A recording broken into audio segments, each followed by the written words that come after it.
O meu nome é Carla Castiajo e sou portuguesa.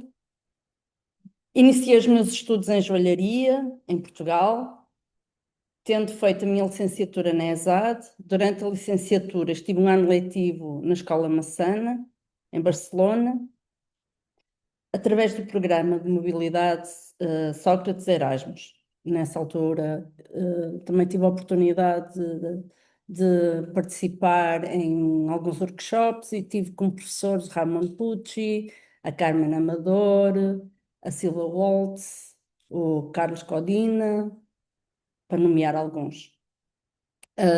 Concluí depois o mestrado na Konstfack, em Estocolmo. O ano em que fui foi o ano em que Ruth Peters começou a dar aulas aliás, até foi uma sugestão dele, porque eu tinha pensado fazer um mestrado e coincidiu com a altura em que ele veio a Lisboa, e eu já tinha feito há muitos anos, aliás, durante o tempo em que eu estive em Barcelona, fui com uma colega, fomos as duas fazer um dos workshops do Ruth Peters, que era o Cow Now. E isto foi possível porque na altura eu tinha recebido um prémio de um concurso e resolvi investir esse prémio num workshop. E nessa altura fui então fazer o Cow Now, que o Ruth Peters fazia muitos workshops, penso que ainda faz, que é o Now, termina sempre em Now, e então eu fui fazer o Cow Now. Isto para dizer, pronto, foi aí que conheci o Ruth Peters, e depois ele, quando veio a Lisboa, uma altura, numa exposição, que foi convidado, penso que foi uma comemoração, depois fizeram um catálogo da Escola Arco, e ele estava cá, e na altura andava a ver as escolas, ainda pensei que a Leonor frequentou, que é da Holanda, Rietveld, mas andava assim um bocado a pensar para qual é que haveria de ir. E por acaso nesse dia encontrei, ou melhor, nessa altura que o Ruth Peters veio a Lisboa, eu perguntei-lhe se ele tinha alguma sugestão de escolas, se era uma boa, até porque ele já tinha sido professor na Rietveld e eu estava mais inclinada para a Rietveld. Na altura perguntei-lhe se era uma boa opção. Ele disse: Não, a melhor opção é ir para Estocolmo, que eu agora vou dar aulas em Estocolmo. Exato, ele estava assim, disse: Não, melhor é ir para Estocolmo. Eu comecei o doutoramento em 2011. Na altura pensei primeiro em Inglaterra, depois pensei Austrália, ainda fui para a Austrália e depois decidi ir para a Estónia, porque não queria estar tão longe, mas só percebi quando lá cheguei que era mesmo longe. O que eu pretendo mostrar hoje é alguns dos trabalhos que fiz quando ainda era estudante, depois o projeto que desenvolvi durante o meu doutoramento e o que fiz depois também, depois disso, e algumas das minhas referências. Ah, Esta peça foi para um concurso de pérolas, Mikimoto. Decidiu utilizar a imagem do polvo devido ao seu aspecto orgânico e aos seus orifícios nos tentáculos, que me pareceram ideais para receber as pérolas.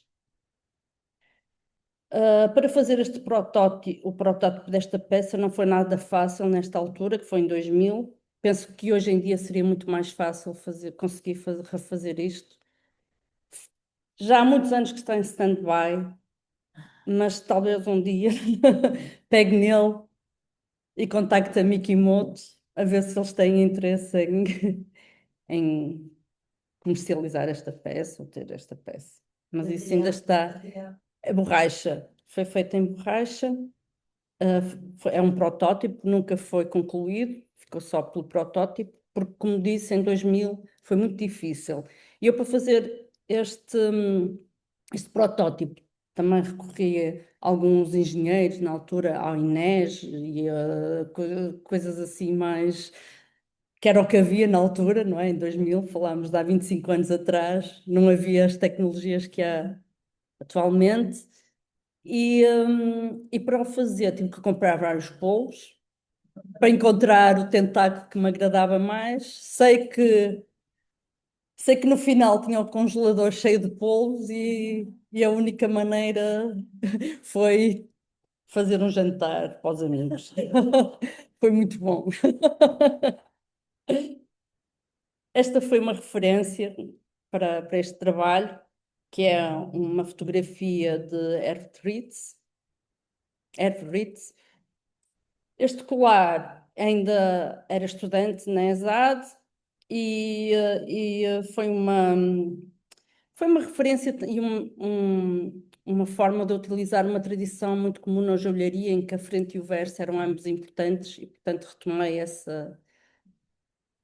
esse conceito que eu nunca sabia ter perdido, não é? Dar valor à frente e ao verso, que às vezes parece-me que já não se valoriza tanto a frente e o verso como se deveria valorizar, e na altura foi também uma referência a esse aspecto da joalharia, e portanto, neste caso, nem à frente nem à verso, porque os dois lados são muito parecidos. Muda a cor da seda e. Hum, Aqui, este foi um convite que aconteceu em 2005, por ocasião do simpósio Azornata European, a 10ª edição, e foi para participar na exposição Closer, que foi organizada no Museu Nacional de Arte Antiga, em Lisboa. A ideia da exposição foi criar um diálogo entre joalheiros contemporâneos e as coleções do museu. Após uma visita ao museu e à sua coleção, decidi estabelecer um diálogo com a pintura de Gregório Lopes, O Martírio de São Sebastião. Para a exposição, criei esta peça intitulada Mártires. Na pintura de Gregório Lopes, O Martírio de São Sebastião, o mártir é representado segundo o seu tipo iconográfico mais comum: belo, desnudo, andrógeno. O seu corpo apresenta-se sereno, apesar do suplício. A morte está presente, mas de uma forma metaforicamente suave, tal como as velas, que são consumidas pela chama. Também aqui a morte parece consumi-lo lentamente. O seu corpo deixou de ser importante, é sacrificado por um ideal.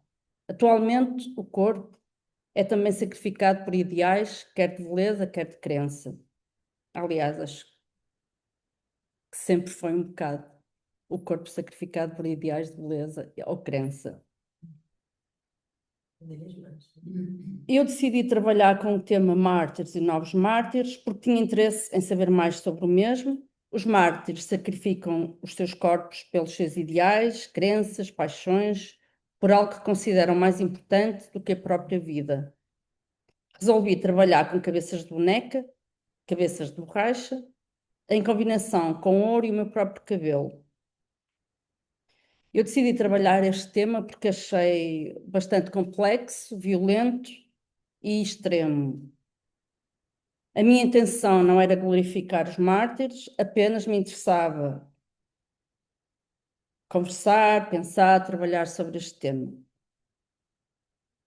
Para mim é importante falar sobre temas atuais, temas que acho intrigantes e aos quais eu não consigo ficar indiferente. Eu coloco os meus pensamentos, as minhas perguntas, as minhas paixões no meu trabalho. E qual foi o processo que eu usei? Eu retirava o cabelo falso das bonecas, primeiro cortava as cabeças das bonecas, depois retirava o cabelo e depois adicionava o meu próprio cabelo. Este processo também era bastante meditativo. Sim, exatamente, exatamente, sim, exatamente. Acho que exatamente. Eu utilizava os orifícios da cabeça de onde eram retirados os cabelos falsos, cobria com cabelos, os meus cabelos, mas era tudo, os diferentes, todos eles criei diferentes sistemas, ah, de alfinete, no fundo, não é? Mas era sempre, eu aproveitei, por exemplo, nesta aqui, a cabeça era assim, eu aproveitei este meio, este centro, no fundo, e fiz o alfinete com esta forma, uma parte cozi, e depois era tudo com nós, que segurava, e depois o alfinete funcionava na parte de cima, mas eu ia vendo as cabeças, por exemplo, nesta fiz um aro a toda a volta, depois tinha o sistema de alfinete, não é? E o cabelo também foi todo preso à volta da cabeça. E o meu interesse e motivação em utilizar o cabelo como matéria-prima começaram por acaso. O meu primeiro encontro com o cabelo ocorreu em 2005, quando procurava entre os meus materiais por um fio fino de cor preta. Depois de uma longa busca, coloquei a minha mão na minha cabeça. Sim. Tipo, onde é que eu vou arranjar um fio fininho? E caiu. E foi aí que eu pensei. E foi aí que eu pensei, olha, realmente. Mas eu nunca tinha tido interesse em trabalhar com cabelo.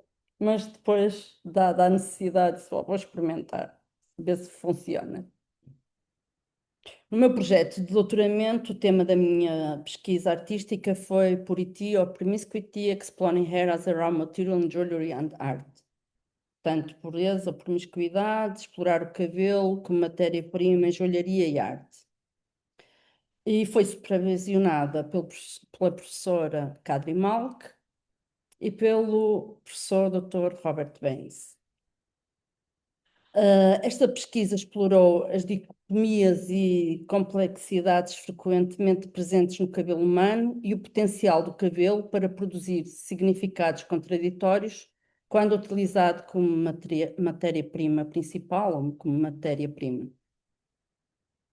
Durante a minha pesquisa, realizei 3 exposições, site-specific, em Tallinn, e os locais escolhidos foram a capela, no mosteiro dominicano, a casa de banho e o cemitério, no convento Pirita. Conforme referi, o local escolhido para a primeira exposição foi a capela do mosteiro dominicano em Tallinn, Estónia. O título da exposição estava em latim: Puros et promíscuos. Em português significa puro e promíscuo. Optei por utilizar um título em latim como referência à linguagem litúrgica utilizada nas cerimónias católicas, pois o principal objetivo desta exposição era falar sobretudo sobre o abuso das crianças ocorrido na Igreja Católica. A exposição pretendia ser uma referência e uma reflexão sobre a repressão sexual e o abuso do poder. É este poder que por vezes parece ser utilizado para penetrar tudo e todos. Na exposição foram exploradas as questões da sexualidade, do poder, da ideia de ser corrupto e ser corrompido. Foi em 2014. Na exposição foram exibidos vários pares de luvas, juntamente com 3 fotografias dispostas e organizadas como tríptico, aludindo à iconografia católica. Observei que as primeiras reações dos espectadores ao entrarem neste espaço sagrado, iluminado por velas, foram de silêncio e respeito, evidentes por uma caminhada lenta, acompanhada de uma atitude contemplativa e reflexiva. No entanto, após uma observação mais atenta, para compreender a matéria, verificou-se um certo desconforto visível. A maioria dos espectadores sentiu-se intrigada com a presença de algo impuro naquele espaço, pois parece que os pelos públicos não devem, nem deveriam estar, nem ser permitidos em tal local. O profano parecia, assim, invadir o sagrado. A força do poder pode corromper o que se pensava ser incorruptível. E a promiscuidade é capaz de contaminar o puro. There was purity, but suddenly someone came and took innocence away. All light was obscured by darkness, and promiscuity reigned. What was taken cannot be replaced. What was once hidden will now come to light and be rebuilt. Traduzido, é mais ou menos assim. Havia pureza, mas de repente alguém chegou e roubou-lhe a inocência. Toda a luz foi obscurecida pelas trevas e a promiscuidade reinou. O que foi retirado não pode ser devolvido. O que antes estava oculto, agora virá à luz e será revelado. O espaço local escolhido para a segunda exposição em Tallinn foi uma casa de banho. Como premissa importante da exposição, a casa de banho estava impecavelmente limpa. O título da exposição foi Filthy Chastity, que quer dizer mais ou menos sujidade, castidade. Uma casa de banho é um espaço íntimo onde realizamos ações e comportamentos contrastantes. Utilizamos este espaço privado diariamente para nos limparmos, lavando o corpo, as mãos, o cabelo, das impurezas que se acumulam. Este espaço íntimo é também um lugar onde expelimos a nossa sujidade, os nossos fluidos e excrementos repugnantes. Nomeadamente, temos uma reação de repulsa quando encontramos cabelo num local inesperado, no chão, mesmo no chão da casa de banho. Sentimos rejeição por isso. Encontrar cabelo em casas de banho públicas é repugnante e essa repulsa pode ser intensificada quando descobrimos que se trata de pelos públicos. Quando os pelos públicos são usados numa peça, expostos numa casa de banho e tornados visíveis, a ideia de repulsão muda? As joias são objetos manejáveis que podem ser experienciados pelo toque, criando proximidade física e uma experiência tátil.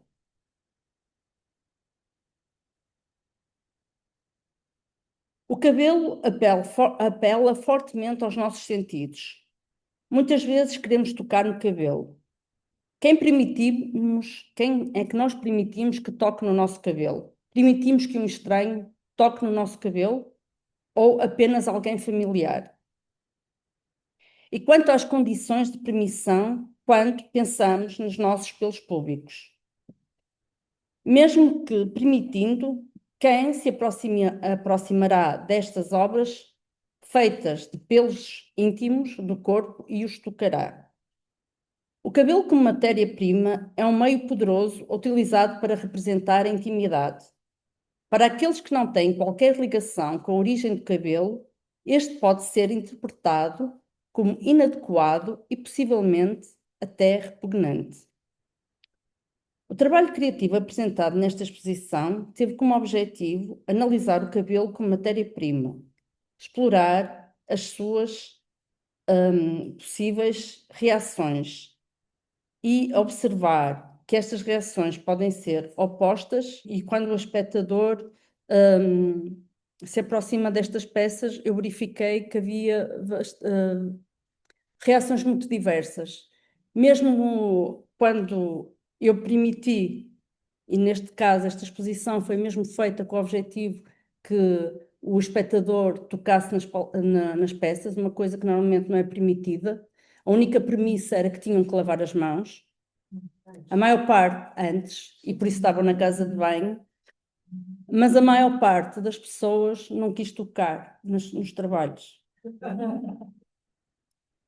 Ah, porque a única premissa era lavar as mãos, mas lá na casa de banho. Mas a maior parte das pessoas, mesmo sendo convidadas a tocarem, não quiseram, porque muitas eram com pelo público e mesmo não sendo, ficaram super intimidadas. Não sei se foi no contexto da Estónia, mas ou porque são um bocadinho mais tímidos.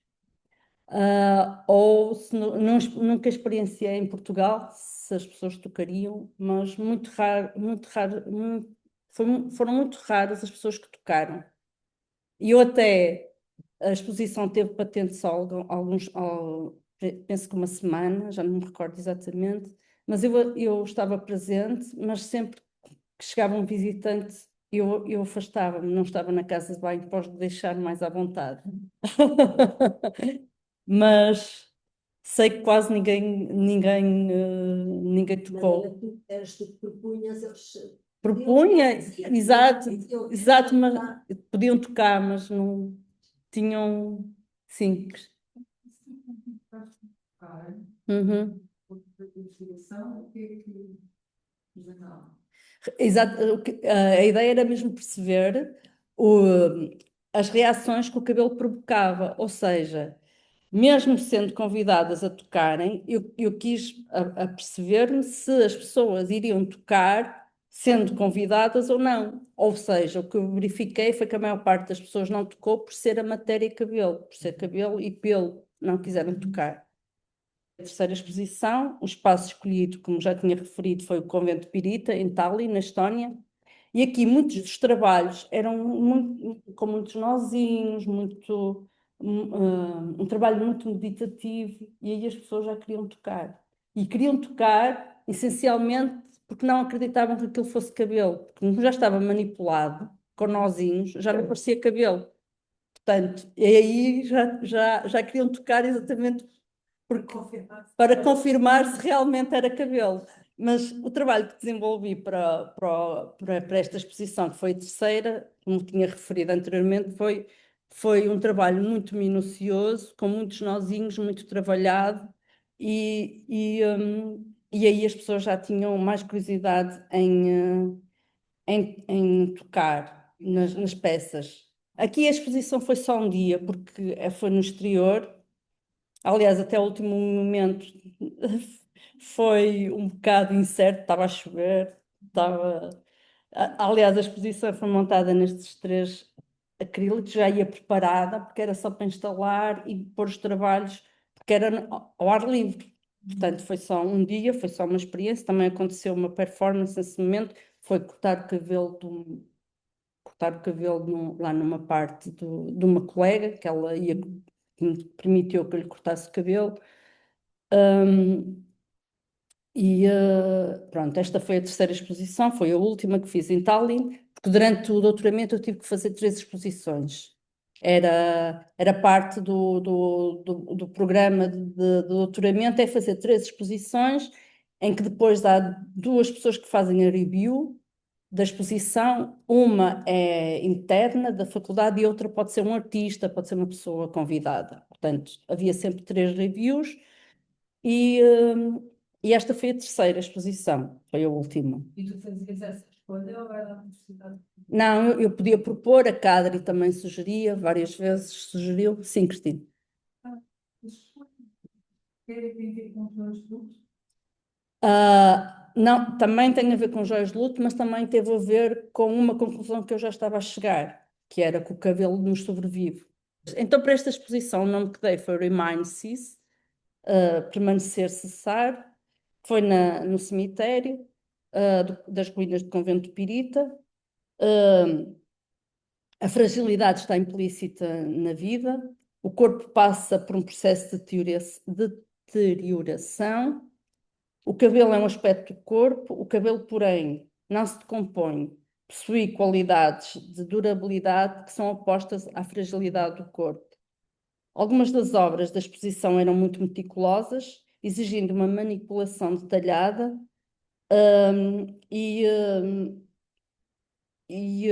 era um trabalho muito paciente, muito minucioso, muito lento. Isto foi feito numa corrente, certo? Isto era assim, o trabalho era um cabelo que eu dava nozinhos e alguns nozinhos ficavam mais abertos. Onde tu enfiavas os outros. E depois, isto no fundo, eu dava nozinhos e depois cortava, como se fosse, cortava, portanto, fazia, por exemplo, assim, este tamanho com nozinhos. Depois cortava bocadinhos pequeninos e como tinha alguns nozinhos que estavam mais abertos, esses nozinhos mais abertos eram enfiados numa crina de cavalo. Isto aqui, a estrutura é uma crina de cavalo e é um fio de cabelo com nozinhos, que vão sendo muitos, que é isto aqui são os cabelos com nozinhos, que parecem vermes. Não, não desatava. Porque eu dava uns mais fechados, outros mais abertos e ficou. Porque tinha para aí, cada um destes tem para aí, sei lá, 20 nozinhos, cada coisinho, ou 10. Portanto, nunca chegou a desfazer ainda. Por acaso não trouxe nenhuma destas peças, por acaso não me lembrei, podia ter trazido uma. Mas estão duas destas Estão na galeria da Teresa Seabra. Estão duas peças destas. Portanto, se quiserem, depois podem ver que estão lá. Ah, não, eu ainda não fiz. A minha vai ser em março, que eu sou peixe. De uma exposição que já aconteceu há mais tempo. Já está lá para aí há 5 anos ou mais. Mas pronto, aqui era este o processo e era tudo muito, muito lento. E aqui também eu estava a testar o limite do que é que podia fazer com o mínimo, com o mínimo elemento, o que é que até onde é que eu poderia, ia também a testar os meus limites, até onde é que eu podia ir com o mínimo elemento. Este aqui também são vários nozinhos com cabelo. Era um trabalho repetitivo, feito dia após dia, numa espécie de ritual, um hábito, mas também, de certa forma, uma necessidade, talvez uma obsessão. Isto eu fazia todos os dias um bocadinho. E o ouro está onde? Hã? O ouro é o fecho. Não se, por acaso, aqui nesta imagem não se consegue. Não, aqui era só mesmo cabelo, que eram com nozinhos, vários nozinhos, e, hum, e era o fecho, que era em ouro. Aliás, na altura eu fiz o fecho em ouro, porque isto era tão minucioso que eu às vezes deixava que eu já não encontrava. E o ouro foi uma forma de ajudar a encontrar. Portanto, se alguém perdesse o colar, encontrava por causa do ouro, porque era mais fácil. Foi uma estratégia. Acho que ela faz tudo. Mais ou menos, eu cheguei a perder alguns elementos.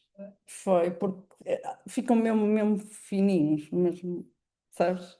Principalmente quando era quando era por acaso podia ter trazido para vocês verem Pequeninas, a não é? pneus. Não me lembrei, por acaso.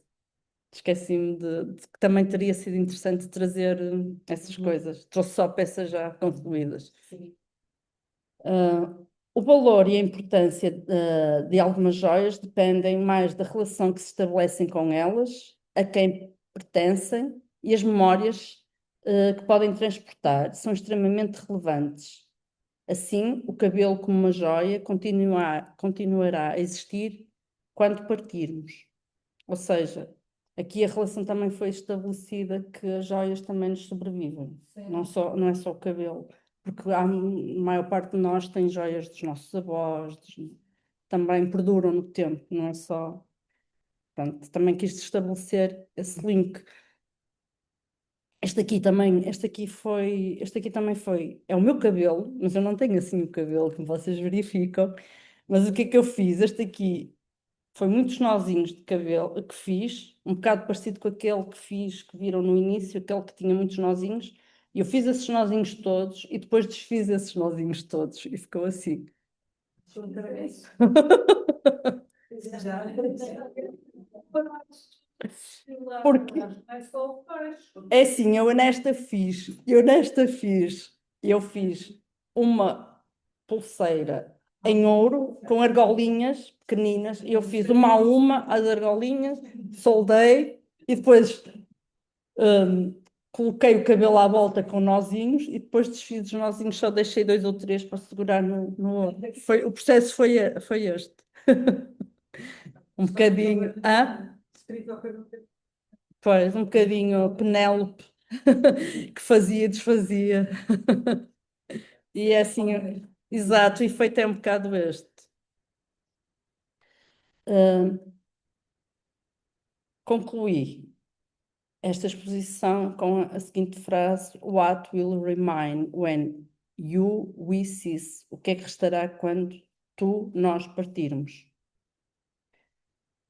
Notei que nesta exposição trabalha apelava ao tato.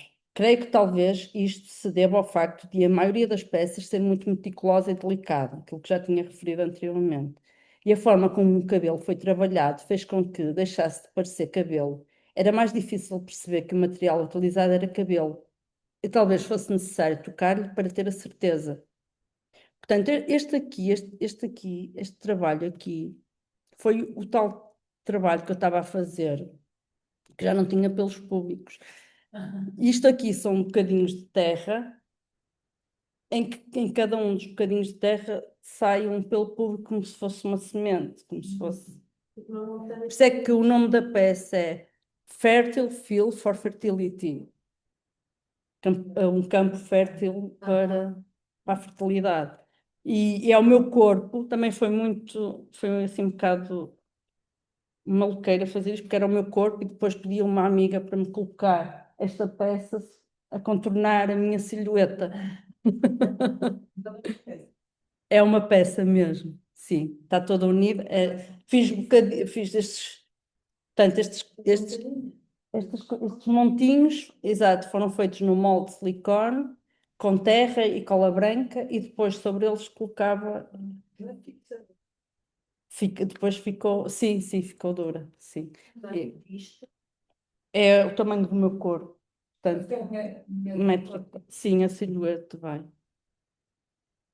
E é como se fosse uma cor, como se fosse uma paisagem, ou melhor, como se fosse uma montanha.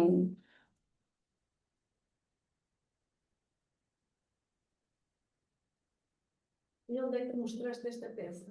Foi lá numa exposição, chamava-se Homúnculos, e aconteceu numa galeria na Estónia. Isso foi uma exposição coletiva. E este foi trabalho.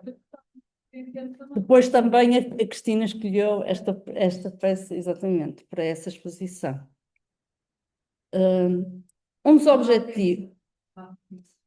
Só estava a fotografia, não estava a peça, exatamente. Eu acho que raramente tenho lá a peça, acho que só expus na altura nesta exposição. Depois não, acho que nunca mais expus, não me recordo. Um dos objetivos desta investigação foi o de analisar o meu próprio trabalho criativo. Outro objetivo foi explorar e revelar os significados e contradições do cabelo em diferentes contextos e ambientes. Aprendi que o cabelo nunca tem um significado particular e único, mas pode expressar diversos significados em vários contextos. Muitas das obras criativas que desenvolvi durante esta pesquisa foram criadas para mostrar as ambiguidades e as contradições presentes no cabelo, tal como na vida.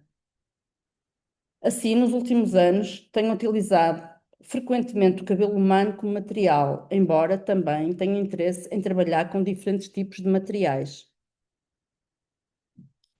Utilizo os materiais para comunicar as minhas ideias, pois os materiais têm os seus próprios atributos e natureza cultural e simbólica, incorporam significados e podem criar e estabelecer diferentes diálogos. Em relação aos títulos das peças, penso que os títulos são importantes, pois servem para contextualizar a obra, descrevê-la e clarificar o seu propósito. Além disso, é muito interessante descobrir outros significados, coisas que podem ser reveladas ou que só serão perceptíveis após a observação da obra, com distanciamento ou através da observação dos outros. Penso que quando o título é escolhido e a obra exibida e apresentada especificamente num contexto escolhido, isso fornece indicações suficientes que nos permitem compreender a obra e as intenções do artista. Quanto se pode dizer sobre a própria obra? Acredito que nem tudo pode ou precisa de ser explicado, pois há sempre algo desconhecido, impensável e inesperado. Suponho que é mais interessante quando uma obra criativa tem a capacidade de oferecer diferentes interpretações e provocar distintas formas de pensamento. Por essa razão, gostaria de mostrar agora os trabalhos que realizei nos últimos anos, que acredito não ser necessário acrescentar muita informação. Espero que falem por si.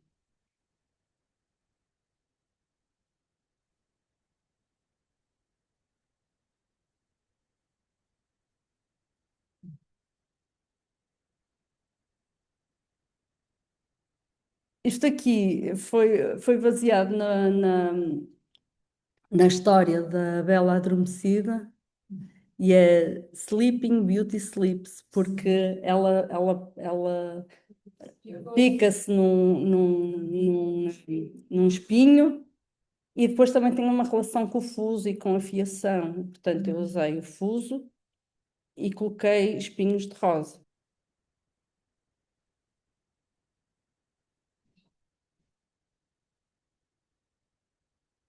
Ultimamente tenho recebido alguns convites para participar em exposições, como a Bienal da Maia em 2023. Mostro agora alguns dos trabalhos e imagens dessa exposição. Esta foi na Bienal da Maia, 2023. Este, este está ali.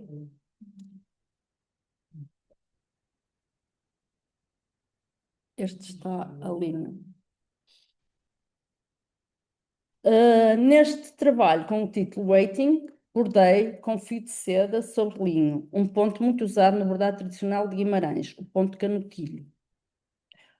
O bordado normalmente é usado para enriquecer um tecido, torná-lo mais atrativo, mas neste caso, o ponto usado, como remete para um verme, penso que pode transmitir algo repulsivo. Interessa-me sempre trabalhar os opostos, como a atração e a repulsão, a vida e a morte, etc. Vou mostrar mais algumas imagens desta exposição. Eu ultimamente também tenho andado e tenho aprendido a bordar, portanto tenho utilizado bordado em alguns dos meus trabalhos.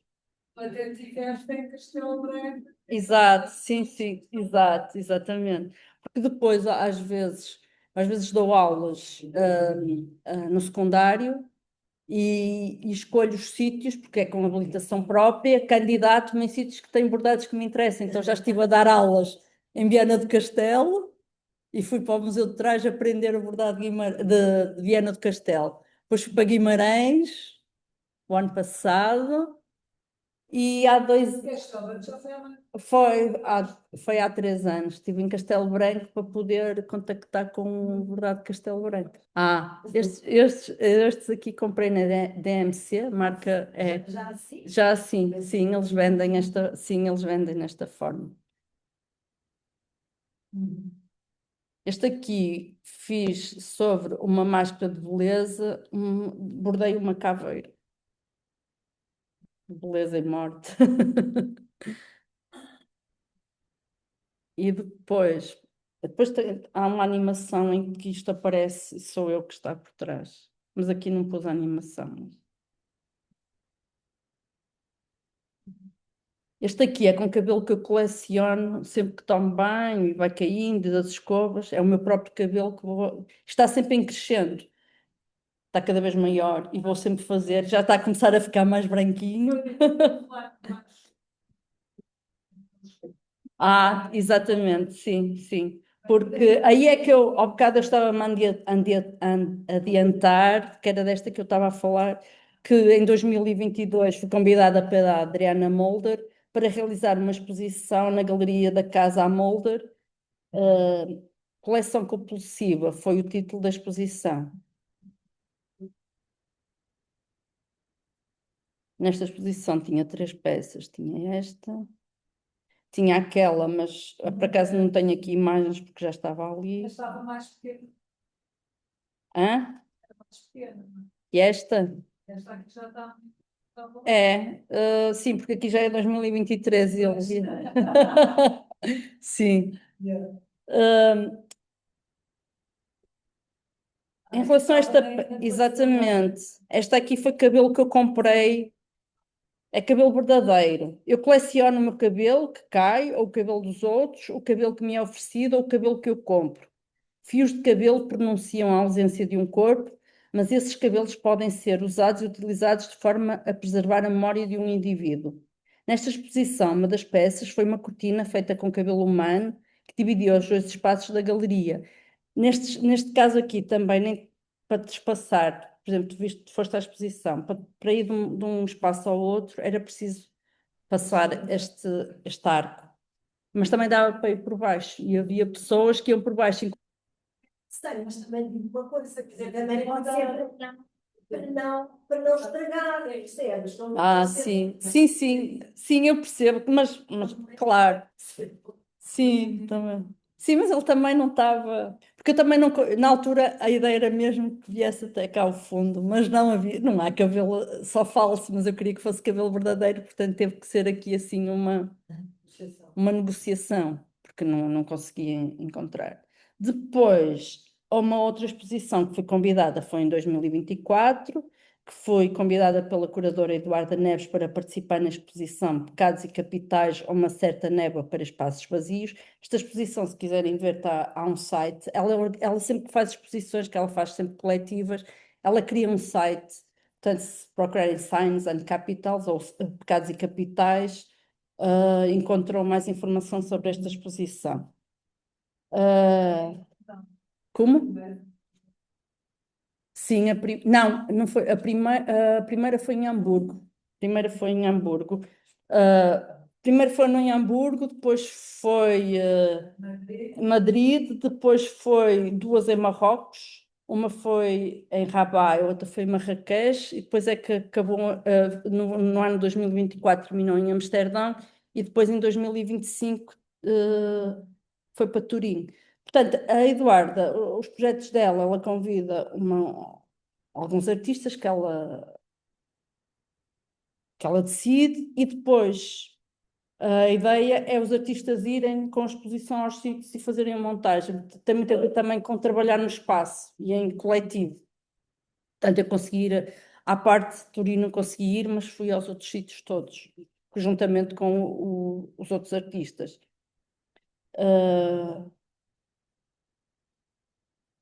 Portanto, esta exposição foi em 2024, vou mostrar algumas das peças da exposição. E neste caso eu utilizei o cabelo grisalho. O cabelo é um material cheio de contrastes, existindo entre a vida e a morte. Quando o cabelo começa a ficar grisalho, branco, sinaliza a finitude da vida. É sério, eu sempre que digo isto, não penso em ti. Sei que é, porque sempre que faço esta referência é sempre. Mas isso não, é sempre muito. É só um sinal não é? Nós todos sabemos, não é? Claro. Não, mas eu só quero dizer que é uma realidade. Claro, é uma realidade. Mas isso não, é sempre muito relativo, claro. Estas também estão ali.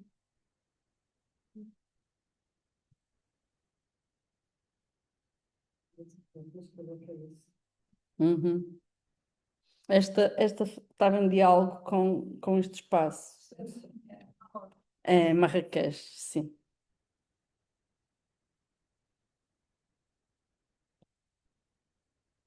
Porque esta exposição também, o ponto de partida, e começamos em Hamburgo, e o ponto de partida era aquela pintura, o viajante sobre o mar de névoa, por isso é que era uma certa névoa para espaços vazios, do Gaspar David Friedrich, que é a pintura considerada de sublime. Então, por isso é que muitas vezes também a percepção é que é alguém que está, por exemplo, neste trabalho, é alguém que está, como se alguém estivesse a observar, está de costas, não É o que sugere essa. é? Uhum. Porque o ponto de partida também era esse. Mas depois, por exemplo, para esta aqui, que era Turim, a minha referência foi Nietzsche. E agora? Não só, mas o Nietzsche na praça, não sei se viram o Cavalo de Turim do Bellatar, que é um filme, é um realizador que eu gosto muito, que foi, por sua vez, esse realizador, por exemplo, tem um filme que se chama O Tango de Satanás, que foi baseado no livro do Prémio Nobel este ano de Literatura. E neste caso, esse filme, O Cavalo de Turim, tem a ver com um episódio em que Nietzsche estava na Praça de Turim e que viu um, um homem a agredir um cavalo, e a partir daí ele teve um problema, um surto. Ele já tinha, exato, teve um surto e nunca mais falou, ficou em silêncio. Portanto, para esta exposição foi essa a premissa.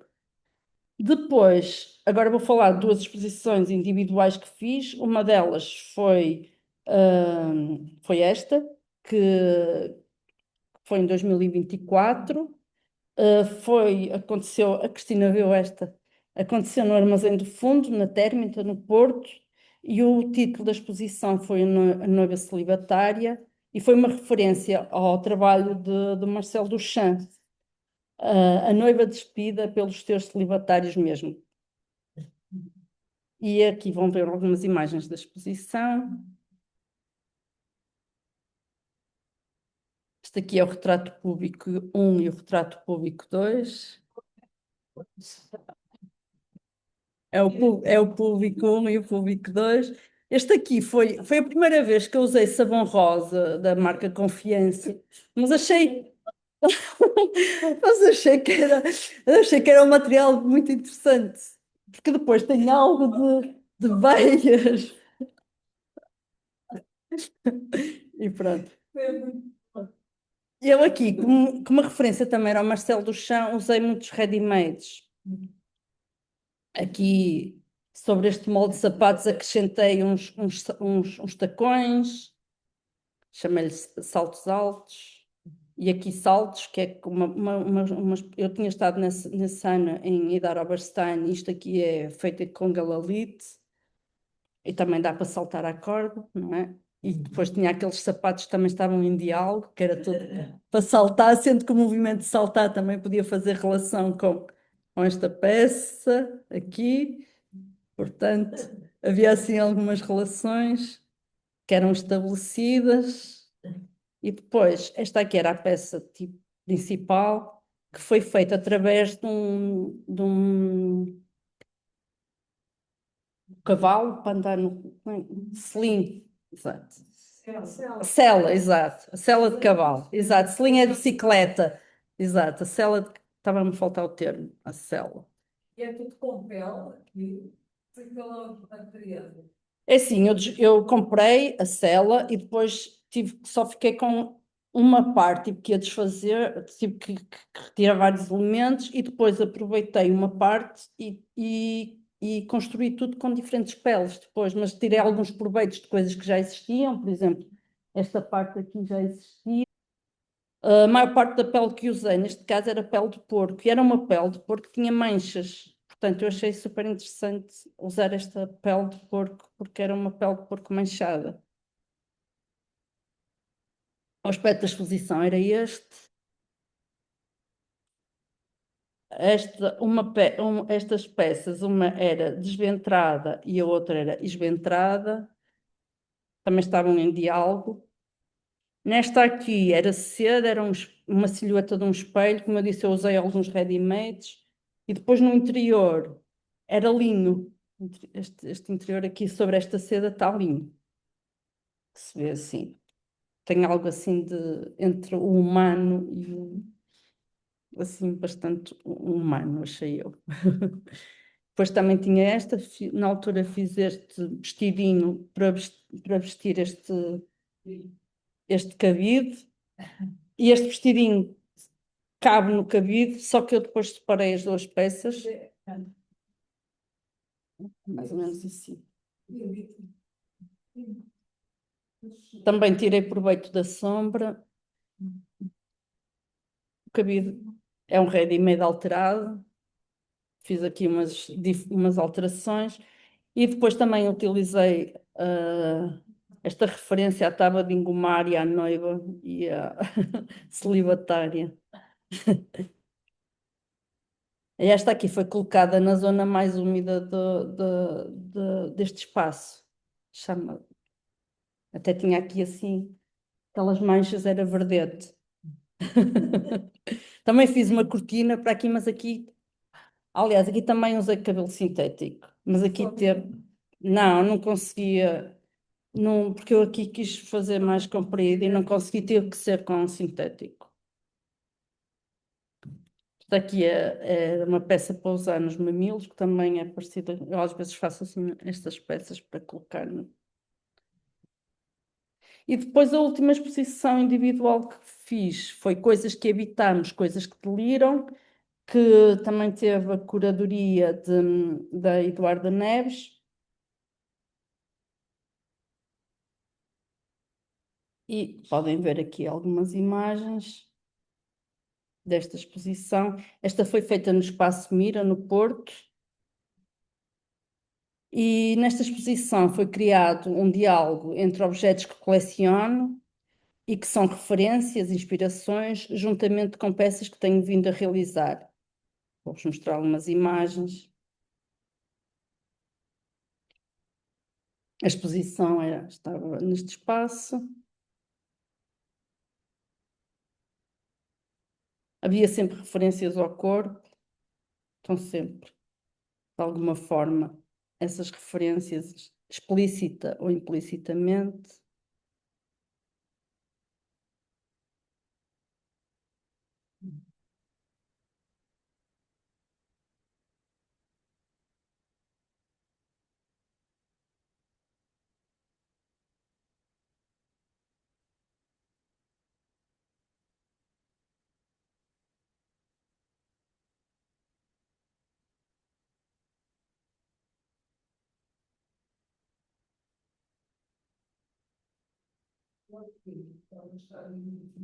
Ah, disseram, aquelas radiografias eram da minha avó materna, os intestinos, e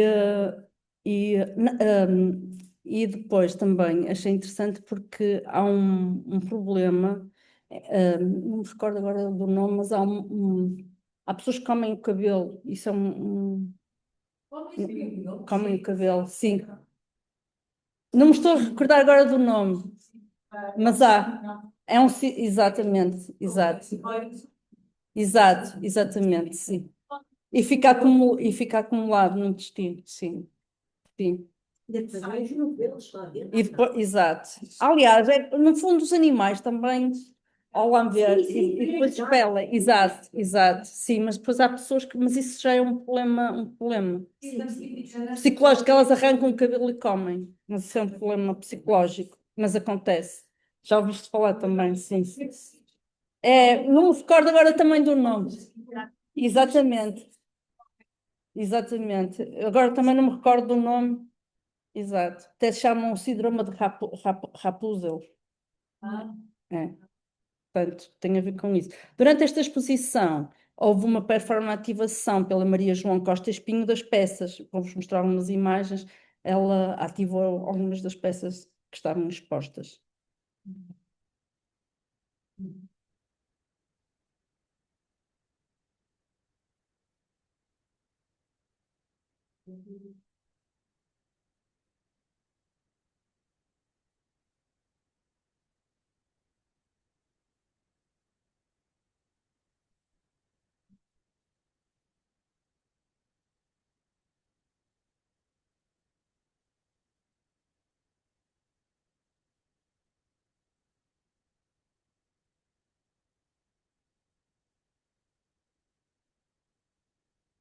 O cabelo, em conclusão, o cabelo parece possuir um estatuto marginal, perturbar a ordem social, como a sujidade.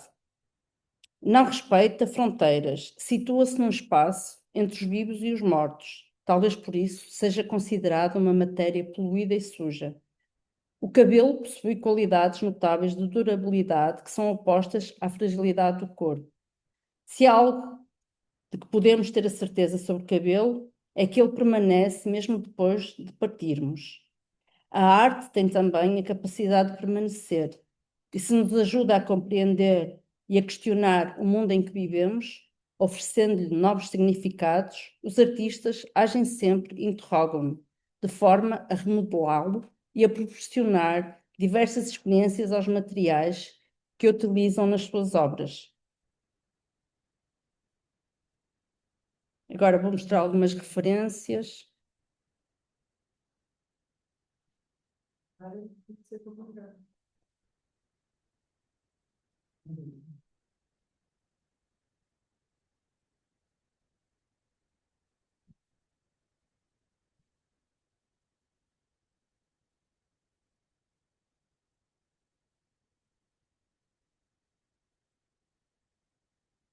Esta era, já tínhamos falado, a Melanie. Sim. Uhum.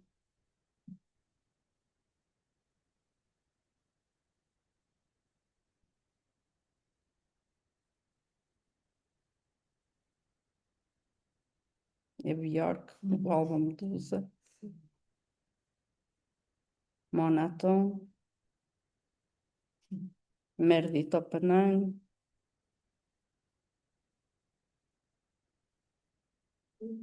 aham, sim, era de facto. Isto é o nome? Não. Hã? Não estou. Exato, sim. Ok, Uhum, já estava a isso. sim.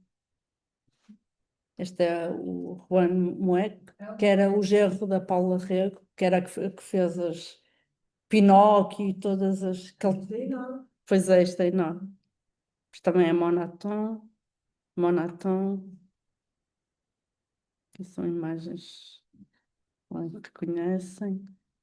Janina Antonino, que fez a performance com tinta. Marcel Duchamp. Este também é um problema. Muito obrigada.